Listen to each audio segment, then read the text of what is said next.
How's it going, guys? Welcome to Audio Addiction. We have the home team with us for the second time. They can say their names and what they do in the band. What's up, guys? I'm Daniel. I play drums. I'm Ryan. I play guitar.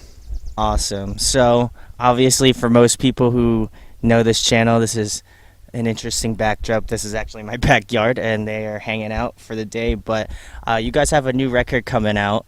Tell us about like the process behind that. Like how'd you guys come up with the songs, and like how things have been going with Revival getting picked up by label. So our new record's called Better Off. It's coming out July 20th on Revival Recordings. We signed with them in like April or so. We started writing this record in like 2016. We actually finished recording it like at the beginning of 2017. And we've been working on it. So we've been working on it for a long time, and we've been sitting on it for a long time too. We demoed out a bunch of songs. We did the whole thing with Casey Bates. Oh, cool. He's done like Portugal the Man and like did a Pierce the Veil record. Amarosa too. So he found us through some other bands in Seattle. Sick. And then actually came out and saw us at a show. We started sending him demos back and forth, and he would give us some like structural tips, or he would say like, hey, this song isn't doing it for me, or like this verse isn't very good, stuff like that. We went back and forth for a while until we had like 11 songs pretty much nailed down that everyone was happy with. And then we hit the studio with him at the end of 2016. Cool. Recorded 11 songs, and then 10 made it onto the final version of the record. And then we were basically shopping our record around for a while, for like almost a year. Okay. We didn't get any bites for a bit, so we released one single. So we put out the first single, Wade In. Yeah. We put that out in, what was that, in like June? I think it was like June or July of last year. Okay, yeah. I think so, yeah. The house show was like June 8th. Yeah. So we put it out in in June or July of last year. And then we literally set a date. We're like, okay, if by February 1st no one is interested, we're just going to self-release and move on and keep grinding. And then we, like late January, we got an email from Revival Recordings. Oh, cool. And they had someone come out and check us out at a show, and the rest is history. Now the record's coming out July 20th. That's so cool. Yeah, because I know, like, when you guys had posted some of the singles and stuff, I was like, even when I had you on initially, I know that you guys were working on stuff was that some of the stuff that was going to be that is on the record, or was that just stuff that you were working on? Because I remember the last time we were interviewing, you guys were in the studio, so. Yeah, we were literally in. That was stuff on the record. That was stuff on the record. Yeah, we were literally in Ryan's like home studio. Oh, that's so cool. Just demoing stuff out. That was the stuff that we were sending back and forth with Casey. So I don't remember exactly what we were working on, but all that stuff we were doing is the stuff that made this record. That's so cool. And how's it been working with Casey so far? Like, obviously, he's such a great, like... Mike, feed me. Casey's the man, and he definitely pushed our writing to the next level. I have a pretty funny story about the first song that we sent to Casey. So we'd never been in this process of like sending songs to be reviewed. Yeah. We kind of just have always just made songs and then just recorded those songs and maybe touched them up a bit. Yeah. But we never like got pretty harsh feedback on our songwriting process. And so we wrote a song, we sent it to Casey, and he basically said it was trash. Or he said he liked, I forget what it was. He said he liked a couple parts, but he didn't like a lot of it. And this was a song that John had written. Oh, boy. And he liked a couple parts. I think that how did this part go? Oh, I can tell you exactly how this goes. So John had written the song structurally one way. Okay. And then Brian and Ryan took it and switched some things around, made like took like the chorus and made it like the hook. So it was like the post chorus, and then wrote a brand new part and just changed the way it was. And there was a pretty big debate internally about how the song should go. And so we ended up sending it to Casey, and he was like, "Yeah, it's not really doing it for me. I think you should switch it around." And what he suggested was the way it was originally written. I don't think John ever let us forget. He's never going to let us live that down. The band almost broke up while we were writing this record. This song specifically. The song after that one too, because I remember me and Brian spent like all day demoing this song, and like we put like all day demoing this song, like just like putting in work on this thing, and we sent it to Casey, and he just, yeah, it's not really doing it for me, and we're just like, it was like soul crushing, but it was hard at first. It's a big pill to swallow, Of course. but I'm so glad that we did it, because it really pushed us to push our songwriting to the next level, you know? So shout out to Casey. Thanks for pushing us and not giving us the easy way out.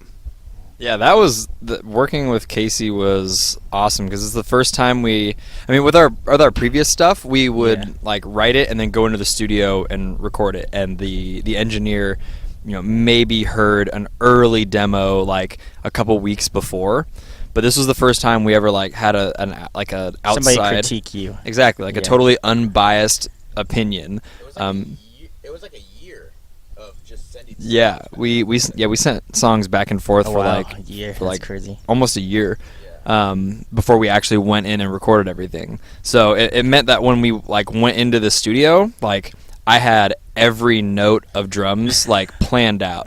Like I probably in the entire record we maybe changed 3 things in the studio. Oh, wow. Drum wise from the original demos that I had. That's cool. Obviously over time playing it live, things changed. I add little things here and there, but like what I have like programmed out on my computer for our original demos is almost exactly what I'm playing now. Oh, that's cool. Because we spent so long going back and forth over over like almost a year Of just of just like finalizing stuff. That's cool, because like I think it definitely shows in like the songs that you have put out so far. Like they just feel like very like together.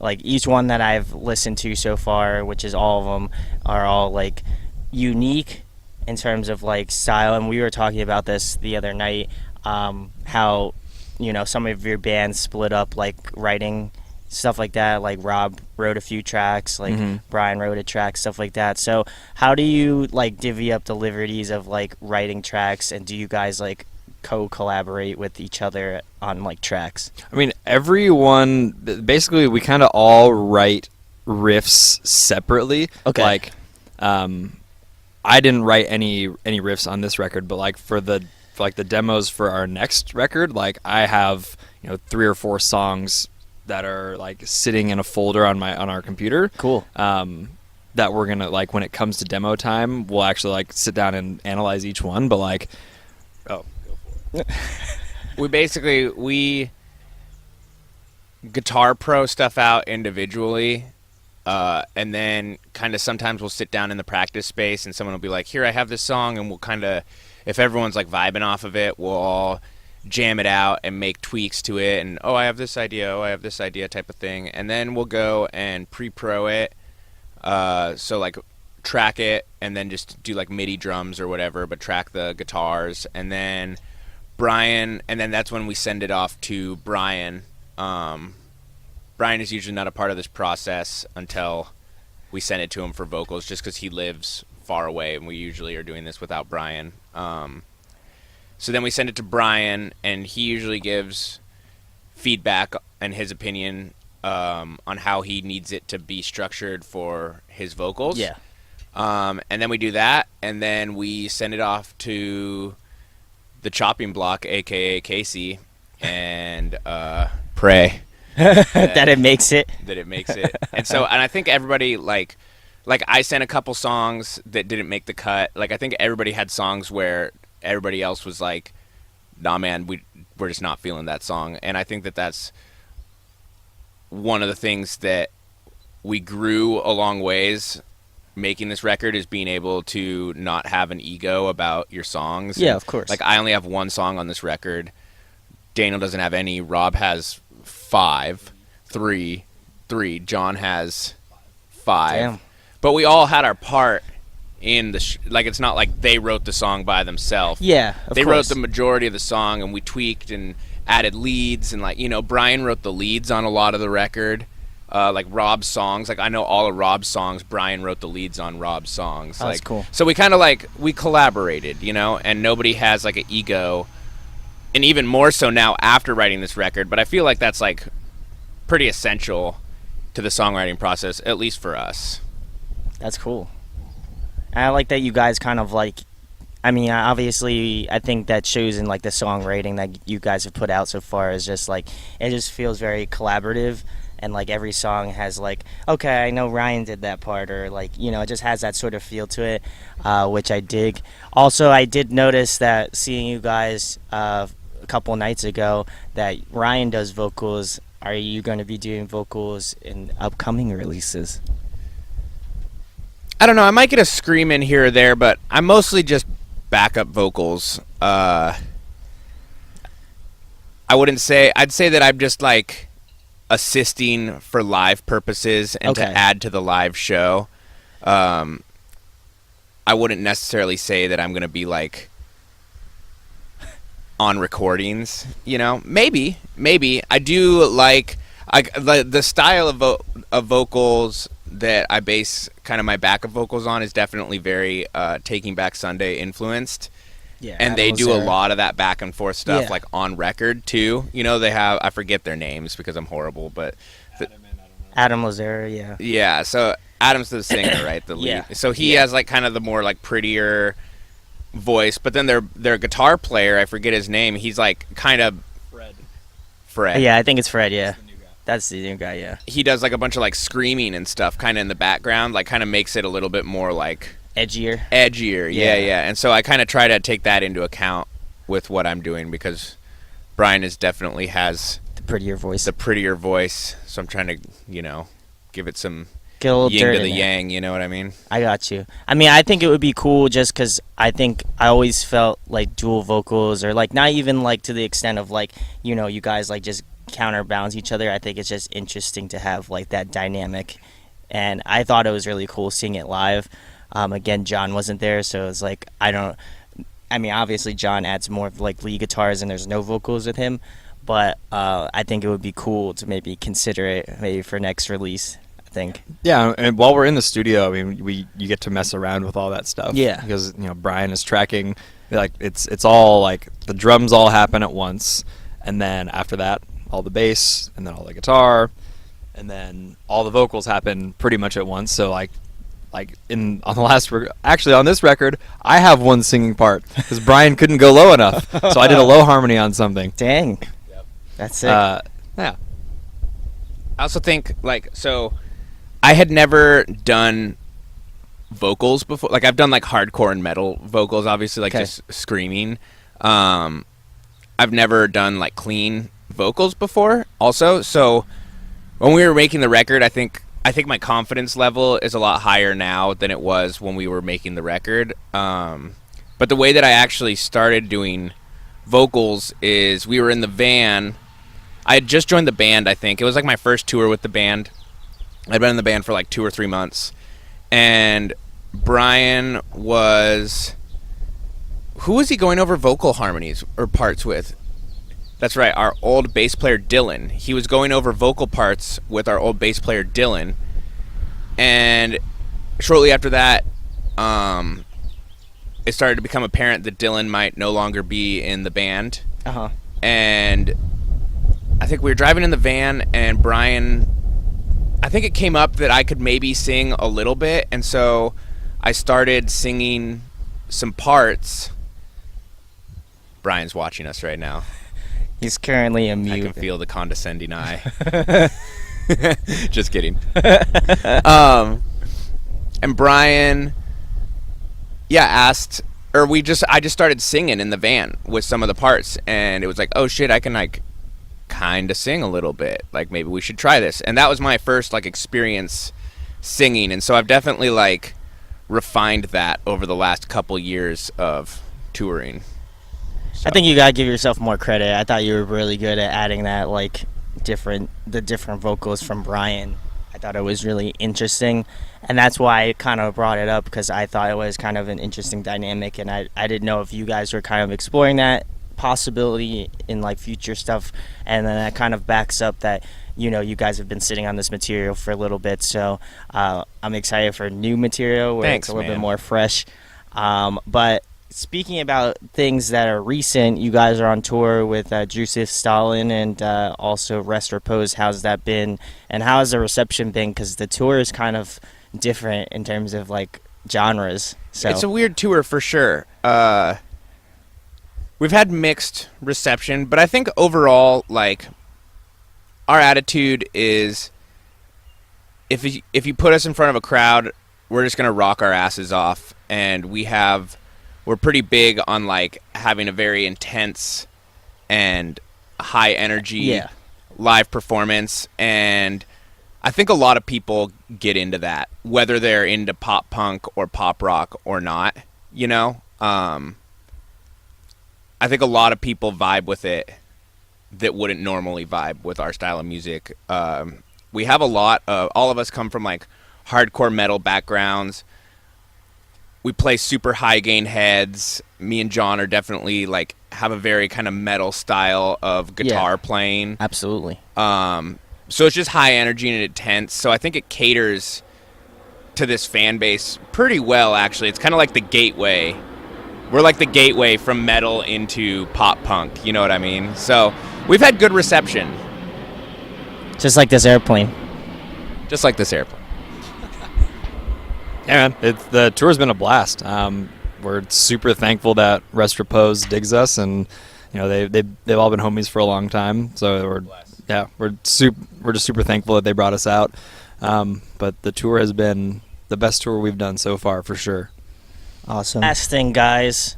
Tell them about your band. Obviously, you've been on one time before this, but obviously you want to plug the new record. So tell them about that and anything else you got going on in the next couple months. Yeah, so we're the home team from Seattle.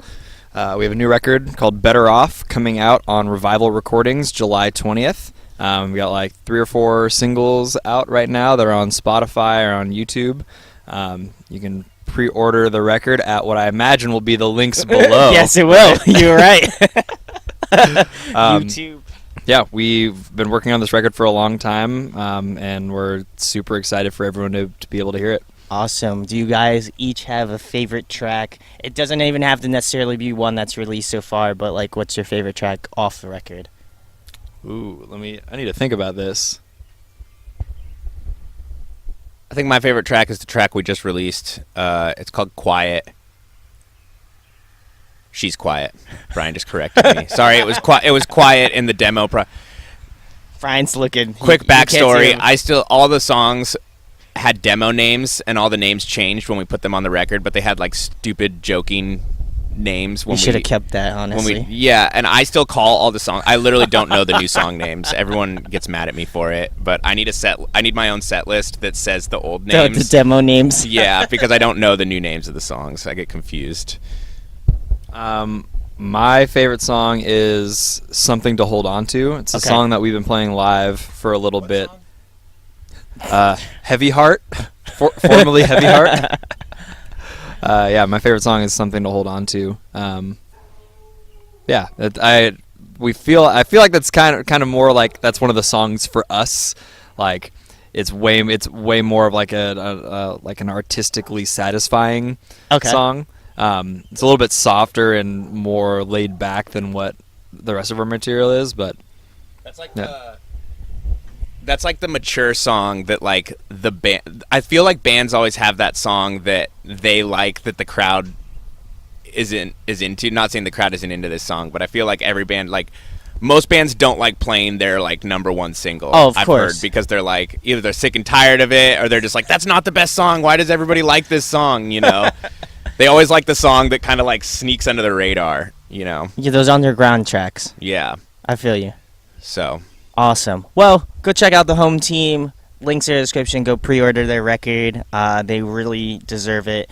They're one of my favorite bands of 2018 so far. Brandon, they have been before that. But you're my favorite person in 2018. Thank you. I appreciate it. Go check the links in the description. Please pre-order it. It mean the world to them and to me. So go do it. If you enjoyed this interview, subscribe, like it, share it, do whatever you do. And thanks to Dan and Ryan for coming on, and Brian sitting there that you can't see. Maybe I'll turn the camera around so you can. Oh wait, he's coming in. He's coming into the frame.